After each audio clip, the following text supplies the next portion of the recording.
Chaque nuit, alors que je m'enfonce dans le sommeil au cœur de cette forêt dense, un chuchotement étrange me tire de ma torpeur. Les arbres, immenses et anciens, semblent murmurer mon nom, comme un appel venu d'un autre temps. Au début, je pensais que c'était simplement le vent jouant avec les branches, mais peu à peu, une inquiétude sourde s'installe en moi. Pourquoi ai-je l'impression que ces voix connaissent des secrets que je n'ose même pas imaginer? Les jours passent, et je me rends compte que je ne suis plus le même. Chaque matin, en me réveillant, je découvre des symboles gravés sur le sol autour de ma tente, des signes que je n'ai jamais vus auparavant. La forêt semble vivante, observant chacun de mes mouvements. Je commence à entendre des histoires, des légendes locales sur des âmes perdues qui errent parmi ces arbres, cherchant désespérément à communiquer avec les vivants.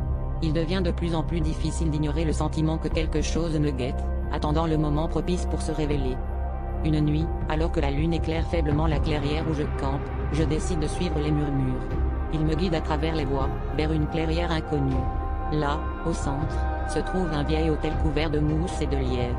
Les murmures se transforment en une voix claire, douce mais insidieuse, qui m'invite à découvrir la vérité sur mon passé, une vérité que mes ancêtres auraient voulu oublier.